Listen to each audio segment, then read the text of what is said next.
नमस्कार आणि good morning family. Shri Swami Samarth. कसे आहात? मजेत ना? तर बघा सकाळचे 6 वाजलेत आणि मी निघाली आहे कामावर. मुंबईत थंडी जास्त आहे त्यामुळे स्वेटर घालूनच कामावर जाते. असा अंधार असतो मी कामावर जाते तेव्हा, पण कामावर पोहोचेपर्यंत चांगलाच उजेड पडलेला असतो. तर बघा आज मी माझे जे गवत आहे डोक्यावर, जो झाडू आहे तो खाली मोकळा सोडला आहे. कारण मी रात्री केस धुतले होते. काल मी केसांना अंडं लावलं होतं. तुम्ही माझ्या मागच्या व्हिडिओत बघितलंच असेल. तर त्यामुळे रात्री मी उशिरा केस धुतले आणि त्यामुळे मी असेच केस आज खाली बांधले. पण मला खरं तर ती सवय नाही आहे ना, तर मला खूप इरिटेटिंग वाटत होतं. पण म्हटलं राहू दे, आजच्या दिवस बघूया. मला खूप कमेंट येतात की ताई जरा केसांची हेअरस्टाईल बदल, काहीतरी वेगळं कर. पण मग आता मी फक्त हे केस असे खाली बांधलेले आहेत. बघू पण ते किती वेळ असे राहतात. नक्कीच तुम्हाला गॅरंटी देऊन सांगते, घरी जाईपर्यंत माझी हे केसांचा क्लिप वर गेलेला असेल आणि सगळे माझं झाडं झुडपं गवत जे आहे ना ते वर अडकवलेलं असेल. तर अशा प्रकारे पहिल्या कामावर मी पोहोचलेली आहे आणि पहिल्या कामावर गेल्यावर मी पहिले सगळ्यात आधी नाश्त्यासाठी मस्त गरमागरम पोहे बनवले. आता तुम्ही म्हणाल काय तुझ्या इकडे काय नेहमी कामावर पोहेच बनवतात? हो, कारण की त्यांना माझ्या हातचे हे महाराष्ट्रीयन स्टाईलचे पोहे खूप आवडतात. ते कोलकाताचे आहेत आणि त्यांच्यामध्ये असे पोहे नाही बनवत, ते व्हेजिटेबल पोहे बनवतात. पण मी बनवलेले हे पोहे त्यांना खूप आवडतात. त्यामुळे 2 ते 3 दिवसाआड ते माझ्याकडनं अशा प्रकारे पोहे बनवूनच घेतात. तर पोहे बनवायची काहीच नवीन टेक्निक नाही आहे. कांदा, बटाटा, शेंगदाणे, मिरची, कढीपत्त्याची फोडणी आणि त्यानंतर थोडासा लिंबाचा रस आणि खूप सारी कोथिंबीर. तर बघा पोहे झाल्याच्यानंतर मस्तपैकी फ्लॉवरची सुकी भाजी केलेली आहे. ही भाजी बनवताना अजिबात पाणी घालायचं नाही आहे. फ्लॉवर व्यवस्थित कापून घ्यायचा आणि स्वच्छ धुवून घ्यायचा मिठाच्या पाण्यात आणि तेलावर व्यवस्थित परतून घ्यायचा. 1च चमचा तेल टाकायचं बरं, तेल कमी खावावं. आणि त्यानंतर मग कांदा, टोमॅटोची फोडणी करून त्याच्यामध्ये ही फ्लॉवर टाकायची. कारण आत्ता सध्याचं एवढं वातावरण आहे ना, कोलेस्ट्रॉल ह्याव-त्याव, ब्लड शुगर हे ते, त्यामुळे तेल, मीठ आणि साखर हा त्रिकोण आपल्या आयुष्यात खूप कमी असला पाहिजे. त्यानंतर बनवलेली आहे बीटरूट टाकून ही राजगिऱ्याची रोटी. तर सध्या मी प्रोटीन पावडर टाकते आहे. राजगिऱ्याच्या रोटीमध्ये असू दे किंवा मल्टीग्रेन रोटीमध्ये असू दे, प्रोटीन पावडर टाकूनच ही चपाती करते. तरी बघू शकता तुम्ही किती सॉफ्ट आणि किती मस्त ट्रान्सपरंट अशी ही चपाती आहे.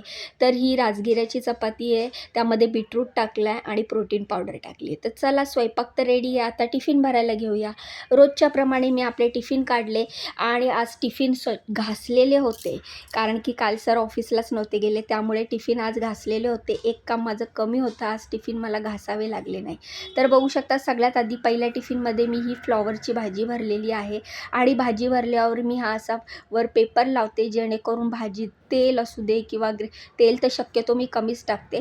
पण कधी-कधी मी ग्रेव्हीवाली पण भाजी बनवते ना, तर ग्रेव्ही अशी बॅगमध्ये सांडू नये म्हणून हा असं प्लास्टिकवर कवर करते आणि मग त्यानंतरनं मी त्याला झाकण लावते. तर अशा प्रकारे मी ही डब्यामध्ये भाजी पॅक केलेली आहे. व्यवस्थित डब्याचं झाकण लावून आता आपण पुढचा डबा भरायला घेऊया. तर बघू शकता तुम्ही पुढच्या डब्यामध्ये मी हा पेपर घेतलेला आहे, फूड पेपर, आणि त्याच्यामध्ये ह्या ज्या चपात्या आपण बनवलेल्या आहेत त्या चपात्या पॅक करते आणि मग या फूड पेपरमध्ये चपाती व्यवस्थित फोल्ड करून मग मी टिफिनमध्ये पॅक करेल. तर हे माझं डेलीचं आहे. तुम्ही जर माझे जुने फॅमिली असाल, माझी जुनी फॅमिली असाल, आत्ताच नवीन फॅमिलीमध्ये जर तुम्ही ॲड झाले नसाल, तर तुम्ही मागचे व्हिडिओ जर बघितले असाल, तर ह्याच्यामध्ये माझं हे डेलीचं रुटीन आहे. मी रोज सरांचा टिफिन पॅक करते. रोज इथे नवनवीन डिश बनवते आणि काहीतरी युनिक किंवा वेगळी डिश असेल तर त्याची रेसिपीसुद्धा तुमच्याबरोबर शेअर करते. तर तिसऱ्या टिफिनमध्ये मी पोहे बनवलेले आणि आता घेतली आहे सरांची टिफिन बॅग. काही दिवस झाले फ्रूट आणत नसल्यामुळे मला फ्रूट देता येत नाही आहे. कारण घरात कुठलंच फ्रूट नाही आहे, त्यामुळे फ्रूट देत नाही. काकडी, टोमॅटो देते मी कापून, पण काकडी पण नाही आहे, फक्त टोमॅटो आहे. तर मग त्यामुळे मी सरांना फ्रूट किंवा व्हेजिटेबल सॅलेड देत नाही आहे. उरलेल्या 2 चपात्या मॅडमसाठी झाकून ठेवल्या. किचन गॅस सगळं व्यवस्थित पुसून घेतलं. बघू शकता तुम्ही हे माझं रोजचं काम आहे. आपण जेव्हा काम करतो त्याच्यानंतर किचनवर जी घाण झालेली असते ती स्वच्छ करावी लागते. त्यानंतर हे 2-3दा मी असं व्यवस्थित स्वच्छ असं पुसून घेत असते. सगळं क्लीन करून झाल्यावर माझ्या लक्षात आलं, अरे मी सकाळी पोह्याचं पॅकेट ओपन केलं होतं. तर पोहे संपले होते, त्यामुळे नवीनच पॅकेट मी आज सकाळी पोह्याचं ओपन केलं होतं. ते मला एका बरणीमध्ये भरायचं होतं. पण त्याआधी मी टोडूला अंडं देते, कारण टोडूला जोपर्यंत नाश्ता देत नाही ना, तो किचनच्या दरवाजापासून सरकतच नाही. देणेकऱ्यासारखा तो किचनच्या दरवाजातच उभा असतो. मग आधी टोडूला अंडं दिलं आणि त्यानंतर ह्या बरणीमध्ये पोहे रिफिल केले. तर असं होतं ना, मुकेश भैया नसल्यामुळे सगळ्या वस्तू मलाच रिफिल कराव्या लागतात. काय संपलंय काय नाही ते मलाच बघावं लागतं. तर बघू शकता तुम्ही, मी हे पिशवीतले पोहे बरणीमध्ये रिफिल केले. टोडूला पण अंडं देऊन झालं आहे, किचन वगैरे क्लीन झालं आहे. तर माझं इकडचं काम झालं आहे आणि आता मी चालली आहे दुसऱ्या कामावर. तर बघू शकता तुम्ही, माझं सर्व व्यवस्थित जे मी जेवण नाश्ता बनवलेला ते सगळं झाकून वगैरे व्यवस्थित ठेवलं आहे. किचन गॅस सगळं क्लीन केलेलं आहे आणि आता मी चालली आहे दुसऱ्या कामावर. तर चला मग तुम्हाला दाखवते मी दुसऱ्या कामावर काय बनवते. तर अशाच नवनवीन रेसिपी बघण्यासाठी चॅनलला आताच सबस्क्राईब करा. सबस्क्राईब केल्याच्यानंतर बाजूचं बेल आयकन दाबा, जेणेकरून मी माझ्या चॅनलवर जे पण नवीन रेसिपी टाकत असते, नवीन व्हिडिओ टाकत असते, त्याचं नोटिफिकेशन तुम्हाला मिळेल. आणि हो, लाईक आणि सबस्क्राईब फ्री आहे, तर नक्की करा. तुमच्या बहिणीला सपोर्ट करा. तर बघा, अंडं वगैरे खाऊन मस्तपैकी फ्रेश झाला आहे तो आणि मग त्याला अंडं वगैरे दिलं ना, खायला दिलं की त्याला खूप छान वाटतं. मी तुम्हाला बोललेली का नाही, थोड्या वेळातच माझी केस अशी वर जातील. तर बघा, झाला माझा केसांचा बुचडा. तर हे असं करत नाही तोपर्यंत मला चैन पडत नाही. घरून निघालेली तेव्हा मस्तपैकी क्लिप लावलेले आणि कामावर आली नाही तर मी व्यवस्थित केस वगैरे वर गेले माझे, कारण मला असं कुठेतरी शंका वाटते की बाबा मी स्वयंपाकाचं काम करते, जेवणाचं काम करते. एखादा केस जर स्वयंपाकात गेला तर जेवणात गेला तर, कारण आपण केस धुतल्यावर आपली केस तर गळतातच. मग ती भीती असते मला, म्हणून मी काय करते, हँडवॉश करायच्या आधी केस वर बांधून घेते आणि मग हँडवॉश करते.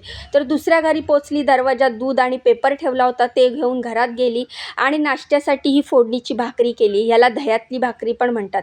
शिळी भाकरी जी उरते ना, त्याची ही दह्यातली भाकरी काय सांगू, एवढी टेस्टी लागते ना. तर ह्याची पण रेसिपी मी तुम्हाला लवकरच चॅनलवर अपलोड करेल. तर ही दह्यातली भाकरी खूप टेस्टी लागते. त्यानंतर 2च बटाट्याच्या अशा काचऱ्या केलेल्या आहेत. त्यांच्या मुलाला खायच्या होत्या. त्यांच्या मुलाला माझ्या हातच्या या बटाट्याच्या काचऱ्या खूप आवडतात, त्यामुळे बटाट्याच्या काचऱ्या केल्या आहेत. त्यानंतर आज दह्यातली भाकरी केल्यामुळे फक्त दाल राईसच केलेला, म्हणजे हे मस्तपैकी असं वरण केलेलं, गोडा मसाला घालून हे वरण केलं होतं आणि त्यानंतर भात केला होता. भात मी कुकरमध्येच लावला होता.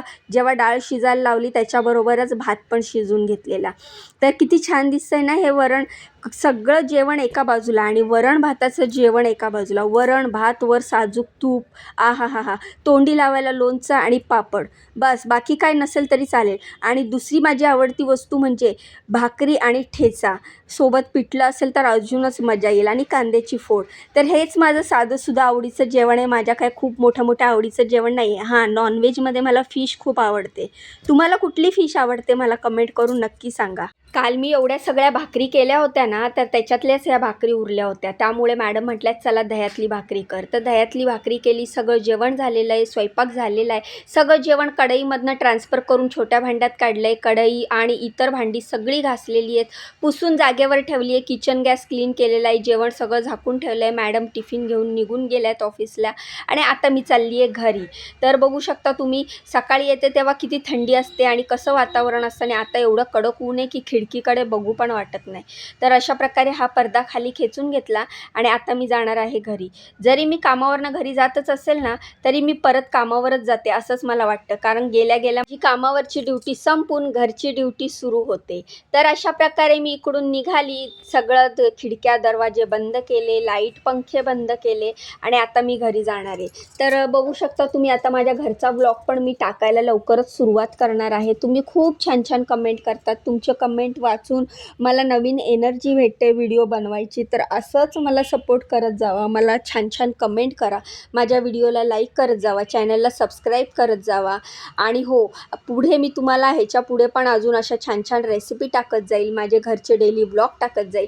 लिफ्टमध्ये आल्यावर आरशाकडे बघून काय माहिती का कसला आनंद होत होता. तर म्हटलं जरा चला एखादा थोडीशी अशी क्लिप काढून घ्यावी. तर अशी छोटीशी क्लिप काढली आणि मग खाली उतरली. तर आता मी चाललेली आहे आहे घरी. घरी जायच्या आधीच कामाची लिस्ट माझ्या डोक्यामध्ये घुटमळू लागली आहे. जसं कामावर येण्याआधी जशी कामावरची लिस्ट माझ्या डोक्यात घुमत असते, तसंच कामावरनं घरी जाण्याआधीच माझ्या डोक्यामध्ये कामाची लिस्ट घुटमळत होती. त्याआधी मला सरकारी दवाखान्यात जायचं आहे, कारण मला टीटीचं इंजेक्शन घ्यायचं आहे. काल सगळं शिफ्टिंगचं काम करत असताना माझ्या पायामध्ये खिळा घुसला, तर म्हटलं एक टीटीचं इंजेक्शन घ्यावं. तर आली सरकारी दवाखान्यामध्ये, पण दवाखान्यामध्ये ना डॉक्टर होते, ना केस पेपर देणारे होते, कोणीच नव्हते. म्हटलं 15-20 मिनटं वाट बघावी. वाट बघितली 9:30 पावणे 10 वाजता एखाद दुसरा स्टाफ आला आणि ते म्हणाले, डॉक्टर नाही आहे, इंजेक्शन आज नाही मिळणार.